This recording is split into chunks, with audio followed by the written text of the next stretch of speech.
But the freedom of mind that comes from letting go of these things in the long run is just so blissful. And some of you have experienced the depth of the still mind and how blissful that is. And that's just like basically how life becomes. It's just wow. Blissed out with nothing.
This is going to be a dark talk on enlightenment.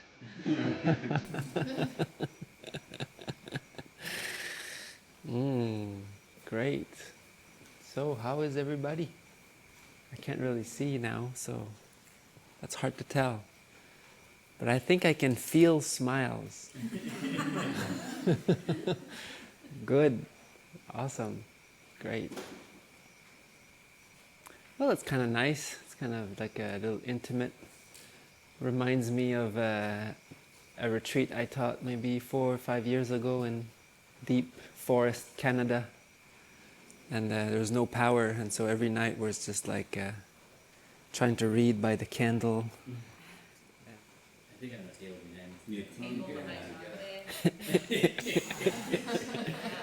Da-da-da. Oh, counter. He's enlightened. All right. We brought Hollywood.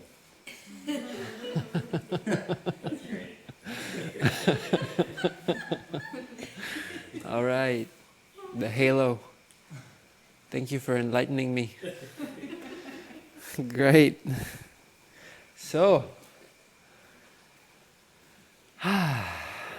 okay. Day 8.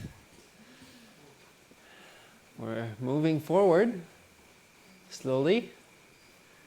Tomorrow is the last serious day, because tomorrow day 9 and day 10 is a chit-chat day where we allow noble speech. But even noble speech and real meditation don't really go hands in hands. You'll notice. You'll know exactly what I'm saying. And deep meditation stops when talking starts. So, but it's also a really good way to transition into your life. And so it has a lot of value to do this. And so to use the retreat container to kind of gently flow along and allow wholesome speech to slowly creep up. I know we've been talking a lot about now deeper and deeper every day a little bit. It's been a lot of material, and maybe some of you are wondering now, where is this all going? What are we going to do with all this? And one of the things that is happening nowadays is, maybe some of you have noticed, there's like this new movement of spiritual awakenings and enlightenments and big experiences and all these things, and it's really good actually. It has a lot of good in it. but it also comes with a little bit of confusion sometimes, because we have all kinds of things that say all kinds of things about all kinds of things. And where does it all fit together, and where does it all connect, and all this? I always think it's kind of funny when I hear about, places and retreats and that, at the end of retreats, like they'll hand out like certificates or like, congratulations, you're awakened.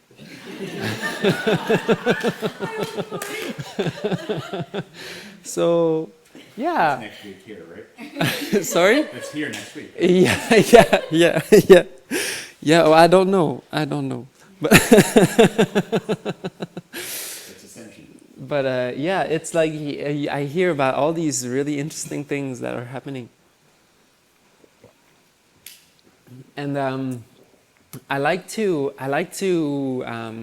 shed a little bit of light on enlightenment, because I hear about all these things, and it's nice to know sometimes what is meant really deeply, because actually enlightenment is a word, an English word.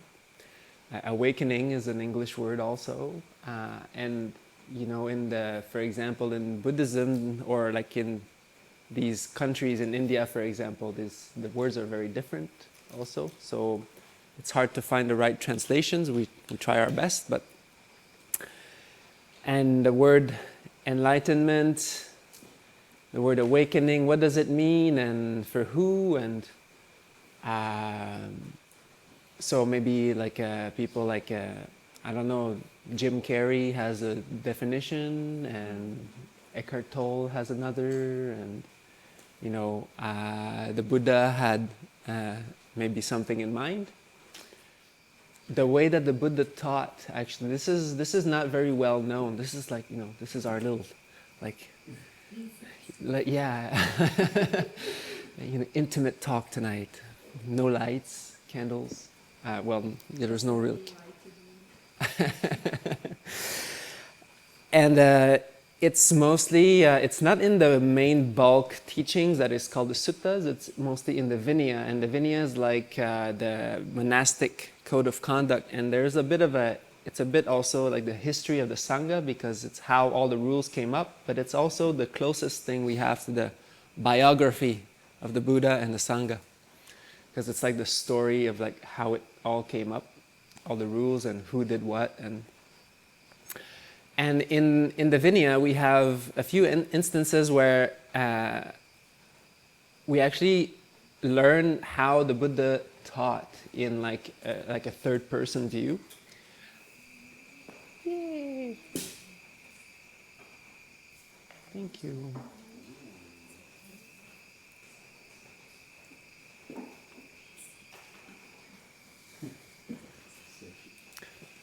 Here are the Fernandez family. I was wondering.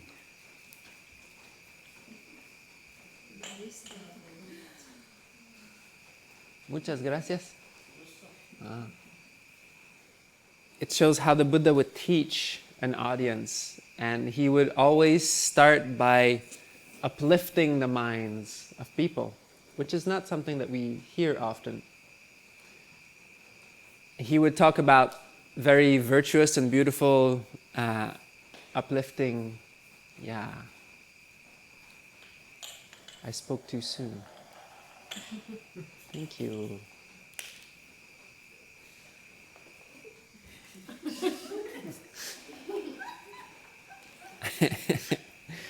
Okay. And then after all this, the power is going to kick back on. Yeah, it is brighter in here now. Good.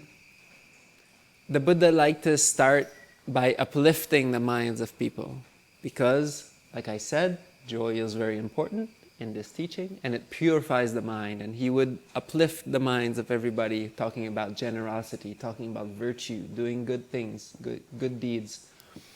And once he felt like the audience was uplifted and very present and clear, he would talk a bit about the Four Noble Truths. And then once they would hear that, often it's talked that his listeners would see, basically have the vision of the Dhamma. In Pali, this is called the Dhamma Chakku, the eye of Dhamma arising. And this is one of the places I like the most to start with for us to understand a little bit. And this is kind of usually the first place that we can see where people have an understanding of the Dhamma, and they start. Because there are, in this teaching, there are 4 stages, like I mentioned earlier, and I said I would talk about it a little bit more. And the first of these stages is called stream entry, Sotapatti. And has anybody heard of stream entry before? Yeah, good, great. Yeah, maybe. And stream entry is an interesting word because it can mean one of 2 things. It can mean entering the stream, like sota apatti, or it can mean sota also means ear, and so entering the ear. So the first time we hear the teachings, or the first time, and so it's not, it's I think it's kind of playing on the meaning here, but usually the first time people hear and really understand the Dhamma, and of course we're talking about here the Buddha himself delivering his own teaching. I'm not the Buddha, so and so I'm sure he had a little bit more impact than I do. And in his in his day and age and era and all the conditions together for that. We live in very different times, obviously, 2,600 years later, roughly. But that just kind of gives you a context. And often, so basically these people were just, regular lay people who, like everybody here, would just hear the teachings and understand at least part of it, what he meant. And nowadays there's a tendency to for these things to be reserved for an elite or a special group or a sangha, and I talked about that with some people on interviews, and it's only reserved for monks, or stream entry actually nowadays is, in Theravada Buddhism is very difficult to attain. It's not it's not an easy thing. But when you read the texts and you go back to the original teachings, you can see that actually it looks like people understood, You didn't need a PhD in monk life to get this. It was actually quite accessible. And so a lot of people were interested and were asking the Buddha, thousands of people would come to him and is this person a stream enterer? And is this person a stream enterer? And that person has passed away. Is he a stream enterer? Is she a stream enterer? And the Buddha was like, this is kind of annoying.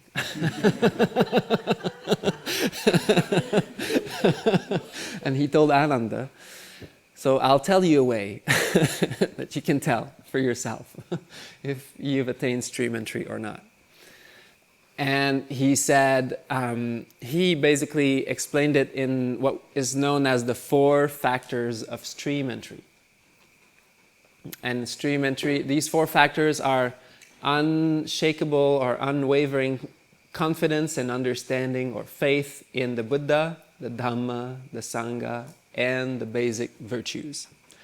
So someone who really has that, understands the teachings for, the teaching, the Dhamma, in the first place, how the mind works, how to cultivate wholesome states, how unwholesome states are hurtful, understanding the mental states by the 4 Noble Truths, and understanding the way out, and seeing directly for yourself how that is the path to liberation.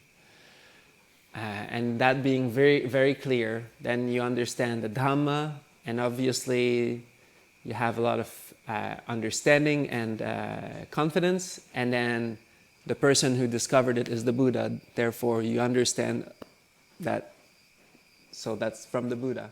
And it's not like a kind of a blind faith. It's not like, oh, no, I'm going to like bow to the Buddha and that's going to make me a stream enterer.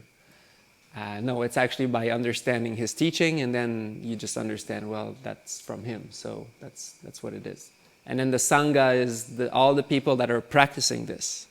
So of course you'll have understanding that that is, the Sangha is just practicing that teaching, and because of your direct understanding of the Dhamma, then you have a lot of confidence in the Sangha.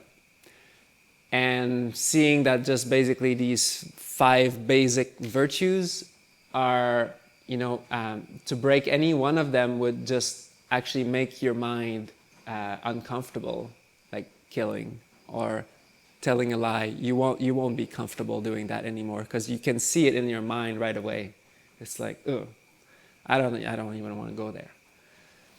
So it's kind of like touching a hot stove, it's like, no, thank you.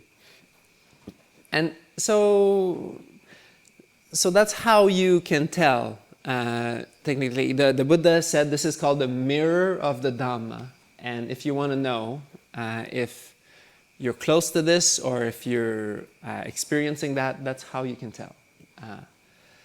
There's more to this. This is a very general thing. And each level of realization comes with 2 stages that are called, is anybody familiar with this? First is Magga, the path, and the second is Phala. Phala means fruit, the fruition of it. So the first one is the cultivation and the practice to get there. And the second, the fruit, is basically the maturation of that realization. So it cannot, when someone is on the path, they're practicing towards that. And but they can fall back. They can kind of forget about it and just leave that aside and do other things. Stop following the virtues, stop following the training, for example, the mental training. But once somebody gets to the fruition, the fruit, phala, then that realization becomes crystallized. It cannot fall back. So it becomes like a base. And then from there is like further training towards the other one. And once that happens, once the fruition comes, then it's basically being locked in, the path to awakening. And someone is said that can only take another 7 rebirths until full awakening, because that's kind of like the way that it flows. It's like you're already too far along the path to kind of just leave it and completely and forget about it. It's that you will see how certain things, certain mental states are just too hurtful, and you just won't want to deal with that and keep going towards liberation. And the word awakening and enlightenment and also liberation are also really interesting, because they really convey different meaning. And in this teaching, we speak mostly about liberation, not so much about awakening or enlightenment, because there's a very big difference. Liberation is basically we have to understand that the awakening of the Buddha is understanding the Four Noble Truths, and that, like I said earlier, wanting or discontent, dissatisfaction is the cause of all of our problems. And to let go of that and to cultivate the path to let go of that is liberation. Liberation from suffering, yes. Dukkha, yes, exactly.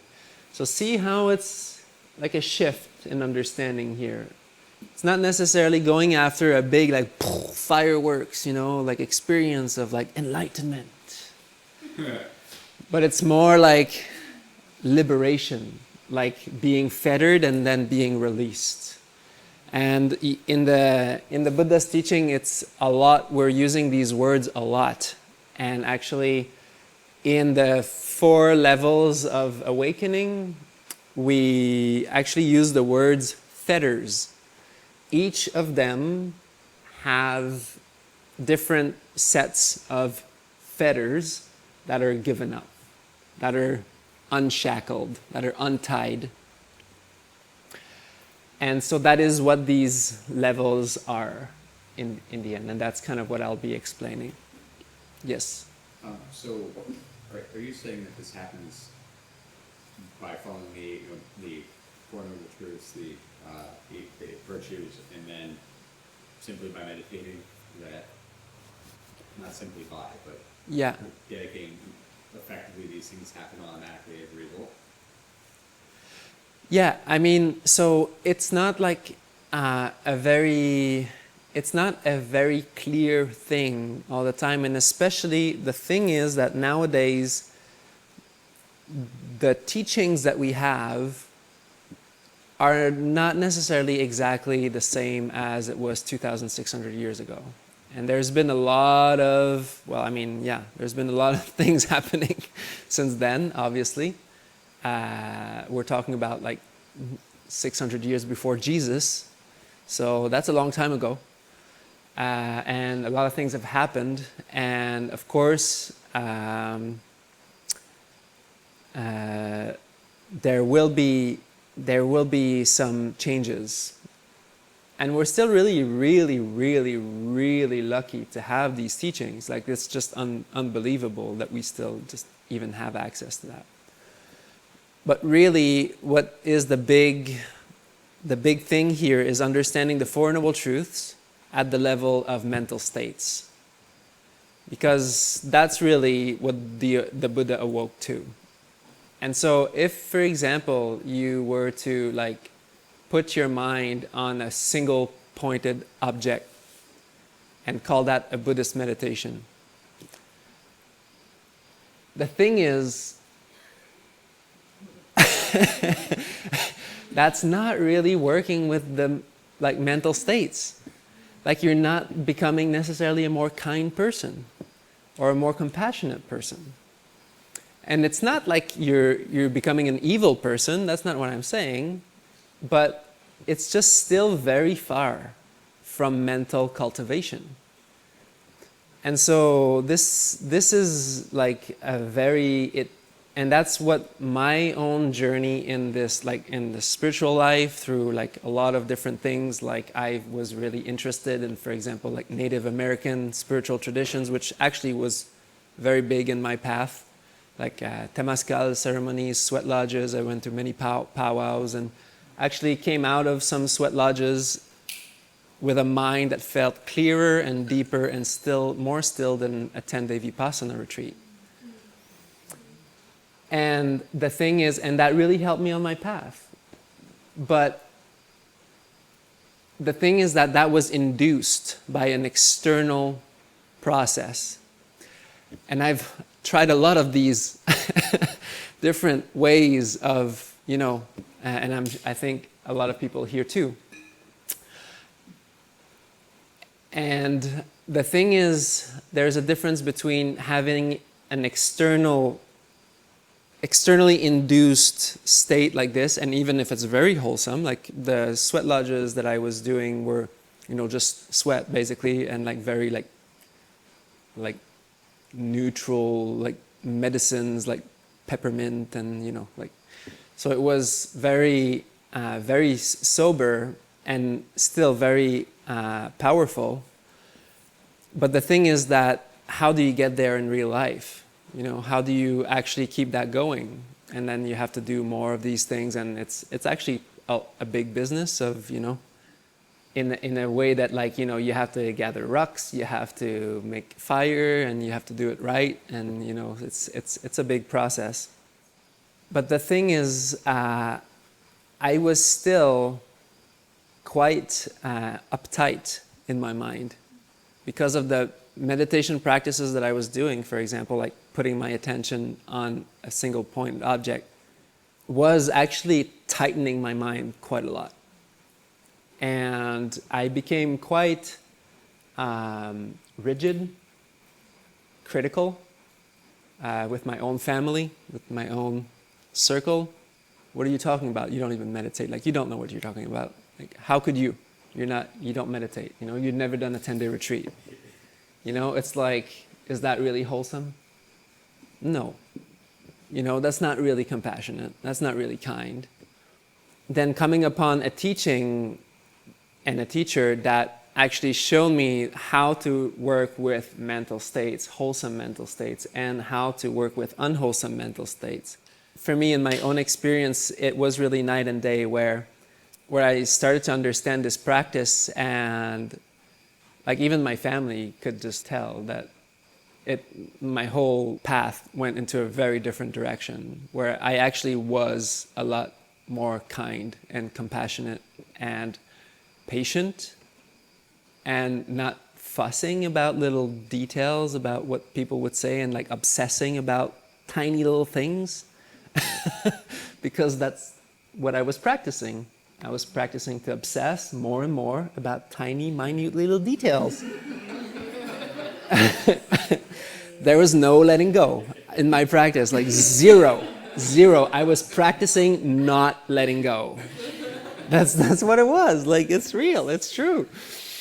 And so, like, for me on my path, like, that was a huge understanding.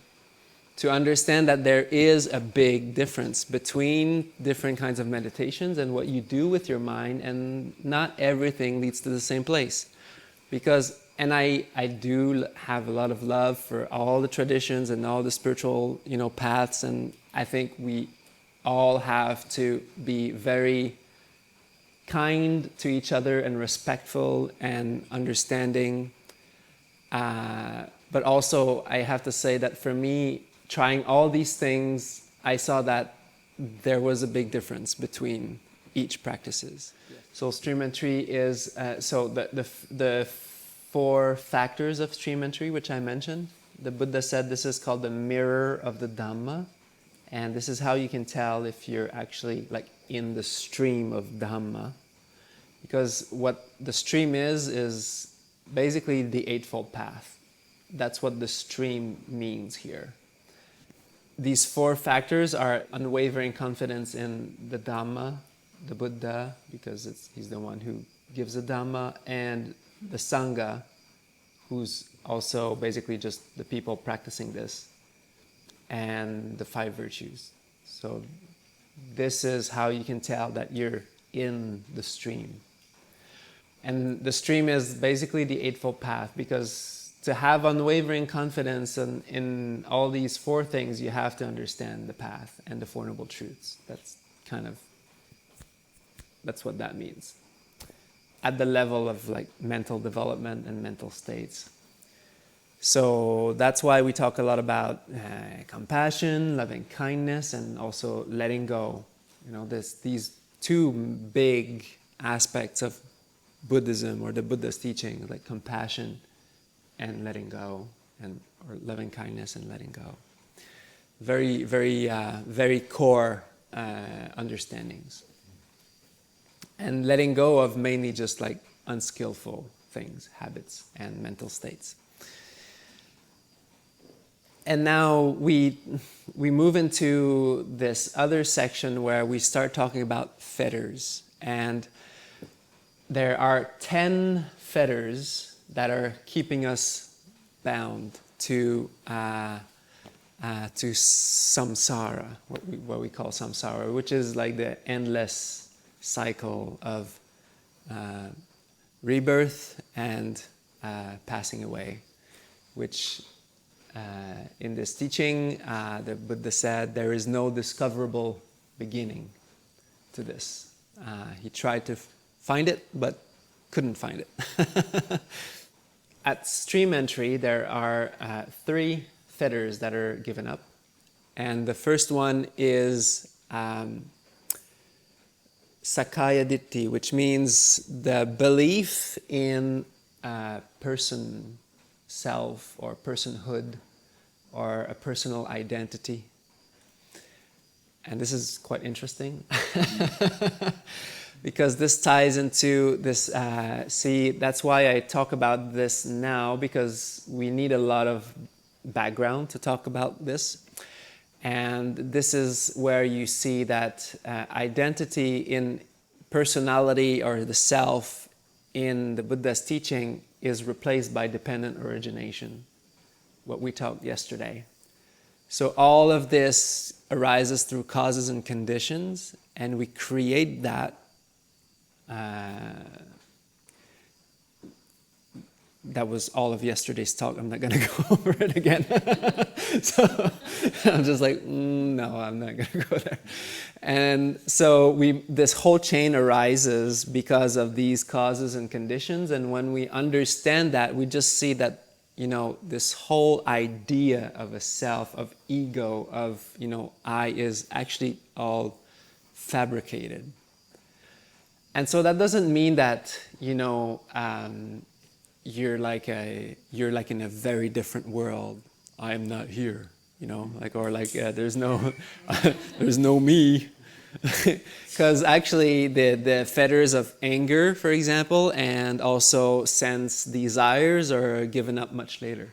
You still get caught up in it. But the understanding is there that doesn't make sense, that person or that identity is like, you see how it's fabricated and how it comes up, and it's basically conditioned, and how that works. The conceit, for example, or that like atta, or like that understanding of anatta, like full, that's the last level of awakening, and that's very profound, and that's not what we're talking about here. So that's also a very big difference between Sakkaya Ditthi, like the belief in a person identity or a personal identity, and Mana, which is ego or pride or like conceit. It gets thinner and thinner, obviously, but even that I am, and this is very profound, that is like at the very last realization. Okay, we got the first one. Well, as soon as we touch upon the anatta part, is kind of, it's a lot of material. So, but we talked about dependent origination, and what you want to understand is, once you understand that process, you understand basically the root of anatta, that principle. Anatta is just like, this is a whole impersonal process. So when your mind gets distracted, like, did you tell your mind, oh, I'll just be distracted now? No. Because that's just not the way it works. The mind just goes off, because really it's just, you're not always in control of it. It's just trained in that way. It's like, I want to attain Nibbāna now. Can you? No. Because it's just not the way it works. It's a mental process, and the mind has been conditioned in certain ways, and this is the training. This is how it works. And so the second fetter to be given up is the belief that rites and rituals lead to awakening. So that's another very interesting one. And that ties into this original understanding that what are we talking about here? We're mostly talking about liberation from basically these 3 things: greed, hate, and delusion. Have you ever heard of this? So these are called the three roots or the three poisons, and basically it's just an expansion of discontent or dissatisfaction. So in Buddhism, or in the Buddha's teaching, whatever is said about awakening, and whoever is claiming awakening, and whoever like saying anything about that, if there's still greed, hate, and delusion, for us, it's not awakening. Like, it's just like period, bottom line, that's it. You know, that's very simple, actually. So people might come with all kinds of fancy, intricate, beautiful, elaborate tapestry of like, this is, you know, like, ooh, all right. But if there's still greed, hate, and delusion arising in any kind of way, for us, it's not it. That's not what we're talking about. It's still very much like everybody else. So at the time of the Buddha, we have to understand the kind of social, cultural context was that the main movement was Brahmanism, or Vedic. It's not exactly what it is today, what it was back then, but very close to that. And if some people have here ventured into reading, for example, the early Vedas, like the Rig Vedas and the all the rest, anybody? Yes, the Upanishads are later, but yes. And so that's the thing, is that at the time of the Buddha, there's like, now Hinduism is a big, you know, there's got a lot of texts and like the Upanishads and the Vedanta and all that. But actually that's kind of much later. At the time of the Buddha, it was a lot less. There was a lot less to it, and it was like very basic Vedas. And if you've read it, it's basically, they're called the hymns. And the hymns are all about basically doing a fire, the ritual, the Agni Puja, and offering things to the gods, and seeking their favors. And so it's all about like, oh, okay, like I worship you, please protect the field, you know, or like give us, you know, this and that. And it was always this relationship, this kind of communication with the gods. And so the Buddha is basically saying like, what he's discovered is not, it's not part of that. It's not like his liberation and awakening is not about rites and rituals. It's about mental development and giving up greed, hate, and delusion. So it's got nothing to do with asking favors to gods and worship idols and all that, because that's really kind of what that meant. It's not transactional. Exactly, it's not transactional, and he never said that, like, you know, the gods and all this don't exist. But he just said, what I found, the liberation that I understood, is just not attainable by doing that. It's got nothing to do with that. And that fetter is broken because you understand how the mind works, you understand how we create problems for ourselves, tension, and you know how to let it go, and you know the path to let it go. That means the Four Noble Truths. Then it's got nothing to do with asking favors about anything to anyone. It's just you liberating your own mind. And that's what brings a lot of us to that teaching, is that it's a very empowering thing that is directly visible, immediately experienceable for yourself here and now. So that's the second fetter. And then we have doubt. Doubt is basically tying back into the 4 factors of stream entry that I just mentioned.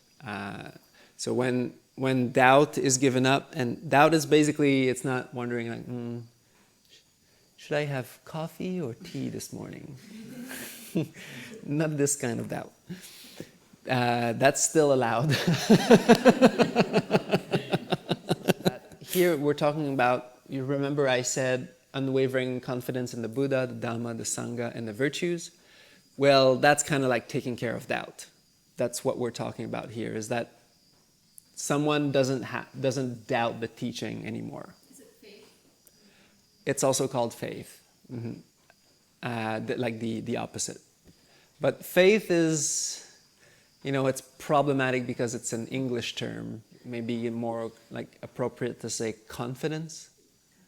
Confidence, and that's why I also like to use the word more like understanding, because it's a confidence that comes from understanding, not a faith that comes from blindness. So it's, but personally, I love the word faith, and I love, that aspect too, but I just like to make sure that people understand it's not about blind faith. So doubt is basically the arising of understanding and confidence because of your own direct experience of the teachings. Yeah, well, that's just the way things work. That's it. Dhamma. That's just the way the mind works. It's very simple. So here we are. These are the three fetters. So the belief in a personal self, the belief that rites and rituals lead to liberation or awakening, and also doubt, so unwavering confidence in the teachings by your own experience. So when one has given up these three fetters, they are also understood to be stream enterers. So it's the first, and see, it's not, there's a bit of leeway, and in the texts also, there's quite a bit of leeway here. So anybody actually, technically, if we, follow what the Buddha says in the original teachings, you've all come here for 10 days, you've been taking the virtues every morning, and you've been developing and learning the Eightfold Path, the Four Noble Truths, with mental states, using the 6 R's, which is basically exactly that. I mean, you've definitely gone for a little bit of a swim, and the rest is up to you. It's like not here to put a religion on anybody. So it's all, if it makes sense to you, then it makes sense to you. That's it. That's all it is. And the other thing that I like to put to bring forward is that nobody can come and tell you what you are. See, only the Buddha did that because he was the only one who was able to do that properly. And nowadays there's a new movement, because when you say to people, you're awakened now, they really like you and they might give you a lot of money also. And that brings everything in a very different direction. It brings in a lot of ego, which is completely the opposite of the path, and it brings in, you get it, everything else, the opposite of the path. So I just like to mention that, and if you ever hear anything like that, then just be like, yeah, that's okay, whatever. But really, what you want to know is what I'm saying now, explaining what this is, and slowly, by your own practice, you can know more and see for yourself. And so the next one is called once returner, Sakadagami. And once returner, like now this is getting a little bit interesting, because it was like once returner, where, like, what are you talking about? So a person will come back once, take rebirth once, and come back to either the sense realms, which has many layers to it, or above, and make an end of trouble or suffering or dukkha.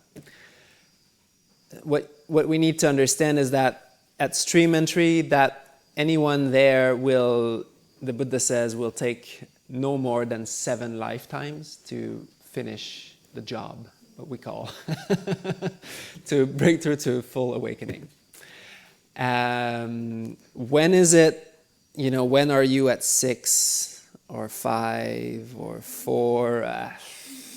It's like, we don't know.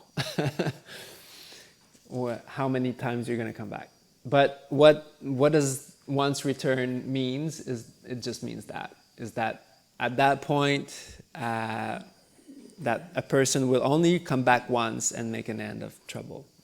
And the two fetters here are not actually completely abandoned, but they are very weakened. That's what it's. That's what the stage is. So it's a very kind of. It's not very clear. So they say the Buddha said like their like sensory desires will be greatly diminished, and also anger or ill will be greatly diminished. And so this is kind of like after a while of training your mind for a long time and getting deep in the meditation and really cleansing your mind, at some point you start to see how you're causing pain to yourself with these unwholesome states more and more and more. And slowly they start wearing away and your behavior starts changing. And this is what I like about that model, is that actually it's about inner change in our behaviors. So we can say all kinds of fancy things about awakening and all that, but in the end, if our behavior doesn't change, if we don't become more compassionate, if we don't become more patient and kind and helpful, generous, then yeah. But that's what I like about these 4 levels, is that it's a clear display that this teaching should change us from the inside and change our behavior to be more compassionate, more kind, more tolerant. And so here, it's kind of unclear because the Buddha doesn't say like where's the line, you know, like where does your anger does get like weakened to that point. But what I can say is that it's probably enough to be very mild and moderate, and when it comes, it's rare, and it comes and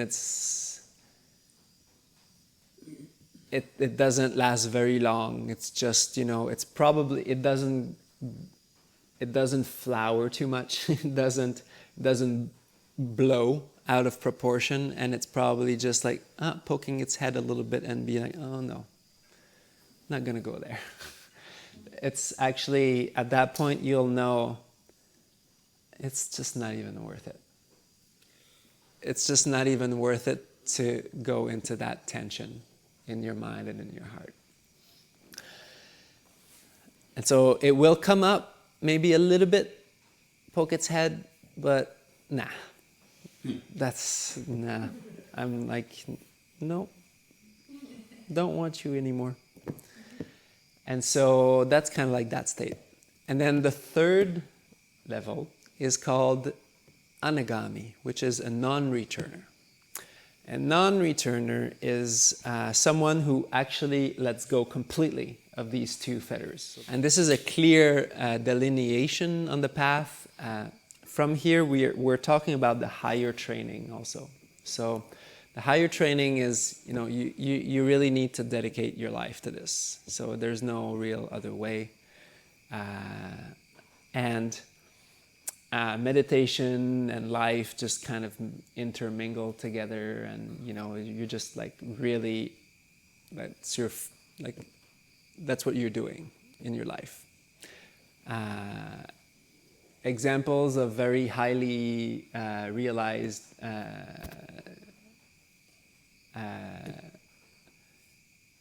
meditators who were not monks, like were still lay people with jobs and families, and that's like that's the highest kind of, that's a very high level of meditation or like realization that is attainable at that point. And that's at the time of the Buddha, that's what it was. Because to really have no anger at all and no desire for the senses anymore, like the mind is so calm, it's so steady and deeply rooted in peace and liberation. These disturbances, they come and just make the mind waver too much. It's just, it's at that point, the mind has deep enough wisdom and clarity to see that for what it is, and it's just like, no, there's just too much bubbles, too many bubbles coming up from these things. And so, and that's another interesting thing, because, and that I particularly like about this teaching is that it's very down to earth and very pragmatic, but at the same time, when you hear all about these, these gurus and, these people who, have big followings and then all these like sex scandals and all that, well, technically at that point, that's not possible anymore. So for us, in our understanding of this, that desire is not there anymore. So for us, it's like, well, if that's happening, we're just not talking about the same thing. And see, that's also why I say that this is a very profound level of realization. This is not always well understood, and it's not really something that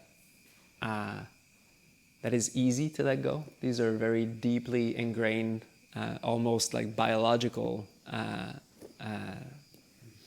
conditionings. So, but the freedom of mind that comes from letting go of these things in the long run is just so blissful. And some of you have experienced like the depth of the still mind and how blissful that is. And that's just like basically how life becomes.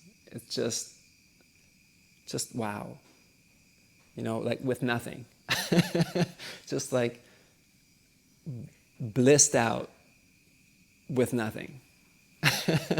So, and anything that comes and to pull us out of this is just like, it's seen kind of like a distraction. And so that's the first, well, that's the third level. And then the last level is Arahant. So this is like a fully liberated person. And the 5 last fetters are said to be given up at this point. We're talking about desire for existence in the fine material forms or fine realms, material realms, which is basically even attachment to jhanas or meditation. The mind has kind of been cleansed so much by the levels of meditation that there's not even any desire for any of these stages, or it's just technically also it means like the rebirth in each of these particular realms, but I don't know if I'm going to go there tonight. And then desire for rebirth or like existence in the formless realms. So even like the purely mental realms, there's no even like clinging to any of these. So like that, the arupa jhanas, that's where that is, like the mental jhanas, the deeper levels of meditation. The mind even kind of gives up craving or wanting or clinging to any of these stages, which are very blissful and profound, but at that point the mind is just completely liberated from any kind of clinging. And then we have the end of conceit, and this is where the depth of anatta is really understood and experienced at the experiential level. So this is where you're not actually gonna be engaging with any kind of sense of self, which at that point is just understood deeply that it's not there. It's Just what is seen is just things for what they are. The five aggregates just arising and passing away until everything just becomes cool. And then we have the end of restlessness, the fourth fetter in there. Restlessness, which is really interesting. So every little tiny distraction or all the other hindrances come, they're like all born out of that. It's like that little agitation. And that agitation, that oscillation becomes more and like flares up into like anger or flares up into like really wanting something. But at the very root of it, it's just like a little agitation. And the last one is lack of awareness or lack of discernment. Avidya, sometimes referred as ignorance. But as you know, I don't really use that word. So, because who likes to be ignorant? But there can be a little bit of lacking awareness sometimes. And so at that point, when all of this is let go of, then mind and awareness becomes so clear, there's basically nothing to come and mess up with it, or tint it, or make it distort it in any kind of way. So there's always that awareness that is there. Basically, no more unwholesome states can be given rise to. So there cannot be greed, hate, and delusion. And all this is... so basically, these three roots, we say, have been completely uprooted and can no longer grow. Obviously, this is a very profound attainment, and I personally do not know anybody who's hanging out there, but you guys let me know if you hear about someone.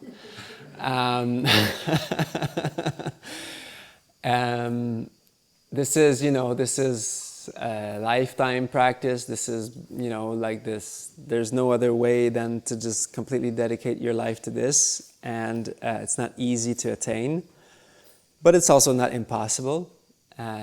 And this is also tying back into what we call Nibbāna. And Nibbāna means Nirvana is like the blowing out. That's the literal translation, which means the extinguishing, the putting out of the fire, which we read every morning. And that is the fire of greed, hate, and delusion. And that is why it is called Nibbāna. And there's two main meanings for Nibbāna. One is the blowing out of greed, hate, and delusion in someone like completely becoming an Arahant or a fully awakened person. Or, and also what is understood as Nirodha, or the cessation of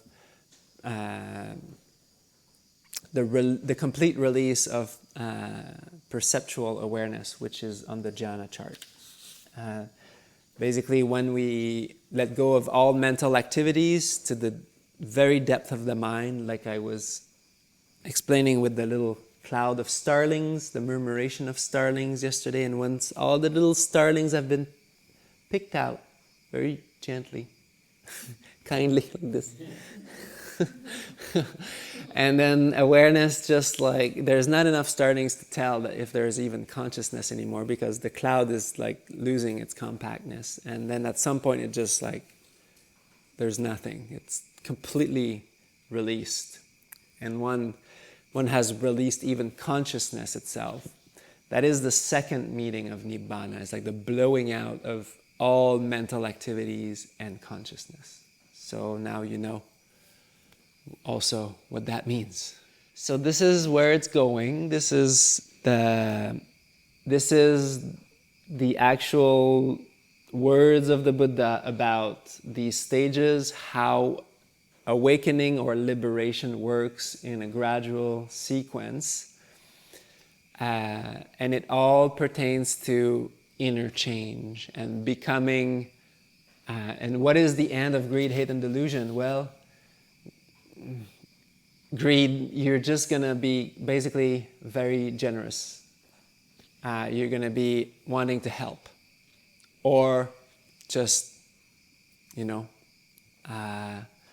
either being kind, helping, giving, whether that is of your time, whether that is resources, or just, of your wisdom, or whatever it is. But it's that idea of that I want to take these things for me is just like, it's not there anymore. It's just seen as just giving back. And hate, a person cannot become angry. How beautiful is that? You have, can you imagine having parents that don't ever get angry at you? That can never do anything out of quick-temperedness or anger or impatience or yell at you. They will know the boundaries. That's not what I'm saying. They're like to protect and help. That's another thing. But there is also a way to say it, and a way that is actually has absolutely no anger in it. And how beautiful is that? And that actually becomes anger and, really like wanting things like for ourselves. It's really diminished just at the second level of awakening, and that's already very, very beautiful. A lot more patience, a lot more space, mental space, a lot more kindness into the world, into your own life. And so that's what it really translates into. How powerful is that when somebody would just like say whatever they want to say to you, whatever mean little things they want to say to you, and your mind just isn't even shaken. And you don't even think about retaliating, because it's just obvious that it's not going to bring anything good anyways. Just more agitation for everybody. So just peace, mental peace. So this is what it is. This is how I like to see it. Just becoming good people. That's really what it comes down to. And this is where this is going. What you've been developing is just letting go of these things that are actually holding us down, bounding us. And to give them up is just so beautiful and liberating. And I think that's the most beautiful thing that we can experience, really, and give back. And the way, how do we tell if we're making progress? We don't tell progress by any kind of meditative attainments or, like big fireworks experiences and like, wow, welcome to the next episode. It's just by being more kind, more humble, more peaceful, more compassionate, more giving, forgiving also. That's really how you can tell you're making progress on this path. And I really like to put a lot of emphasis on that. So it's not about attainments and big things. It's just little things all the time. Yes? Can you talk a little bit more about extinguishing consciousness and that being like something that's desirable? Because it sounds more like death.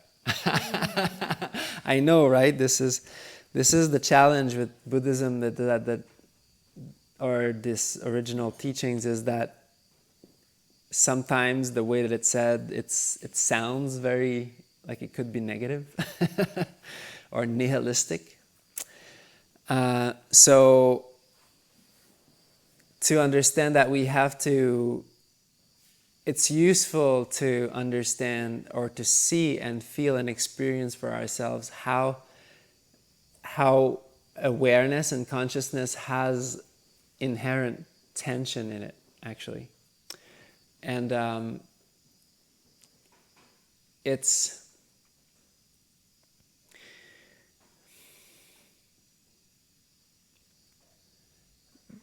the more we have around it, the more we compact it, the more we have attachment to all these things. Like as I was explaining yesterday, like what is personality or what is identity? It's a bundle of attachment, and this is hard. This is crusted. This is crystallized, and in fact, we can see, and everybody's been experiencing that, just that in like different ways. But to let go of it, to let go of each layer is just blissful, isn't it? Right? It's like, oh, there's like a level of distortion that is like gone. It feels so good. It feels liberating. And the thing is that, as I was explaining, it's exactly like this, and at the end there's like one guy here that looks like it's like the core, you know, and it's like the center of it, and it's the same thing with consciousness. Consciousness is the thing that is behind all of it. But when you get to that point and really kind of stay in the clear and still mind, and when all the attachments and conditionings are like given up, and you've all experienced this here at any point, it just feels blissful to let that go, let all these peels and layers go. It's just like it's lighter, and it's like loving kindness is just easier. It just comes up naturally, just because you're letting go of the sandbags. And it's the same thing. It's following the same understanding, but all the way to the end. And consciousness is also fabricated in the end. And to understand that is, you know, it's not a light statement. It's a very profound statement, and it's, you know, it's to be acknowledged. And really, in the end, it is for you to experience what I'm saying. So it's not just me just telling you a whole bunch of stuff and you have to believe me because I'm a monk. No. You should definitely try it out, check it out for yourself, and tell me what you think and how it is for you. But and we can talk. But in the end, following that it's the same thing, all the way down until consciousness. And then at consciousness, you'll get there and you'll be like, oh yeah, this is consciousness. It looks like it's like a thing. And then as you just like keep relaxing, seeing it like, oh yeah, it's actually dense, like it's a core. It's almost solid. And then that you see, oh, a solid, dense, tension. Oh yeah. And you start unpacking it slowly. Then it becomes less dense. And it loses its compactness. And at some point it just blows out. And this is why we read these verses every morning. This is peaceful, this is sublime. Giving up all mental activities, the complete calming of tension, appeasement, release, putting out the fire. That is what that means, is to remember that Nibbāna and blowing out of even consciousness is still hard, it's still compact, has a lot of I in it. But as we release it, it's just so blissful. And that's actually the awakening of the Buddha, which is different from some kind of pure or pristine consciousness that keeps going all the time. This is how we understand that. Is that okay? I have like 17 more questions. Yes. Here, you have induced yourselves with these levels of meditation by understanding how the mind works and how to go deeper and how to release deeper and how to develop how wholesome states actually help you purify your mind and lighten it up and go up. And so you have been aware and conscious and understanding. You have been doing that for yourself here. Nothing else. No external thing has been doing that for you. And so that is very precious, because you can take that back home and you can just do it. And of course, life will come back, and that's just normal. But you also have a lot of material.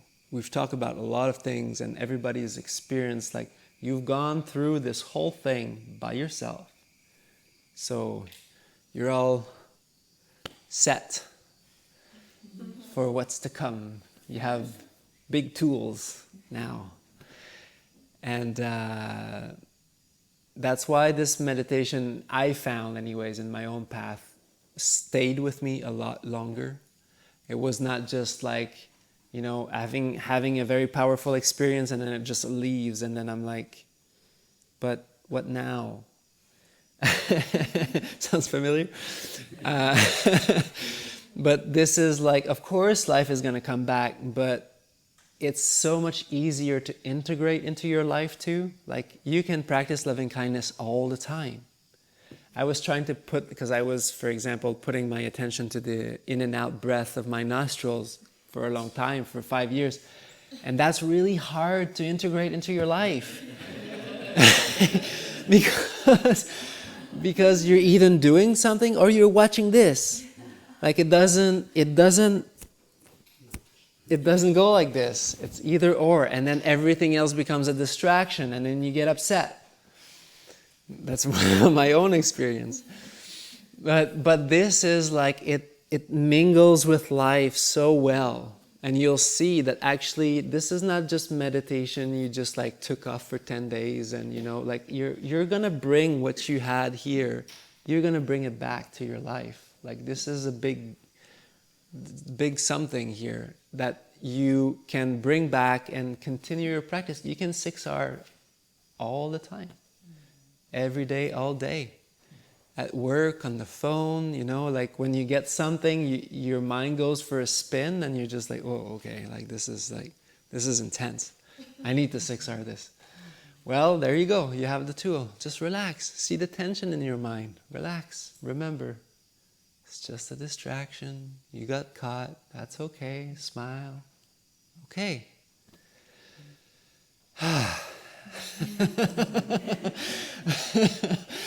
And you're practicing. You're doing exactly the same thing that you've been practicing here. Whereas for me in the past, there was a very big difference between my meditation and the rest of my life. But now, not so much. Of course, you go deeper in meditation, for sure. Of course, that's for sure. But your meditation, this meditation, is so much easier to bring into every aspect of your life. Your relationships also. It's like you have so much goodness to give because that's the work. You're practicing loving kindness. You're practicing forgiveness. And that's what you're giving all the time. And it's actually helping you remain in that beautiful state. You can remain in the loving kindness while doing so many things, and your mind, you'll notice, it actually supports your mind. It keeps it there, keeps it uplifted, keeps it stable, keeps it beautiful, and then just relax everything else. Keep smiling, and you'll notice people smile back too. It's really nice. these levels that I just talked about. For example, I mentioned like the first one, stream entry, like to really kind of be locked into that. It said you only have 7 more lifetimes to go. The Buddha says, just attaining stream entry is like giving up an ocean of suffering. Because like samsara is without beginning, it's endless. So just the fact that you would have 7 more lifetimes to go until full liberation is nothing. It's nothing. It's like tiny, tiny, tiny. But anyways, this is all like philosophy, so I'm not, I'm just answering your questions, but yes. Well, thank you for throwing the ring of Dhamma around us. Oh, well, I mean, it's also...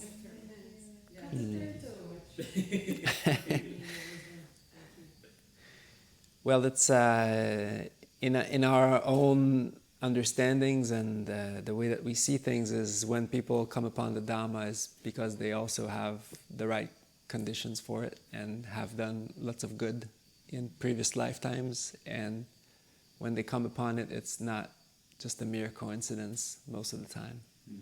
We just don't believe in that. So when you come upon the Dhamma, it's just like you were pretty much meant to find it.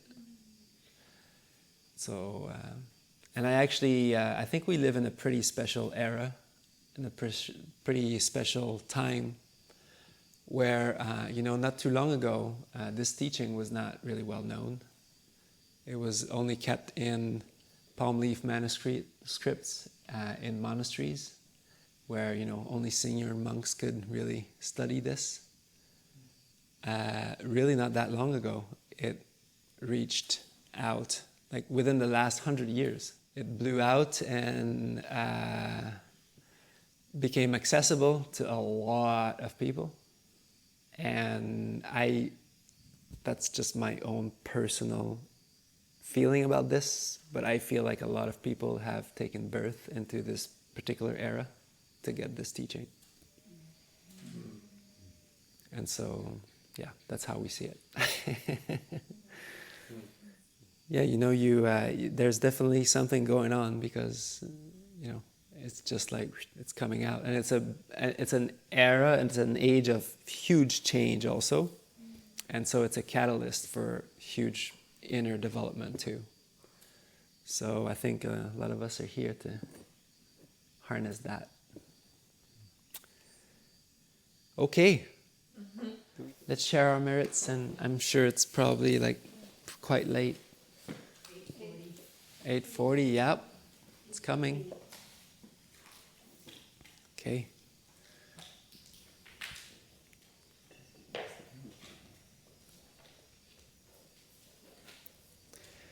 May suffering ones be suffering free, and the fears struck fearless be. May the grieving shed all grief, and may all beings find relief. May all beings share these merits that we have thus acquired for the acquisition of all kinds of happiness. May beings inhabiting space and earth, devas and nagas of mighty powers, share these merits of ours. May they long protect the Buddha's dispensation. Sadhu, sadhu, sadhu.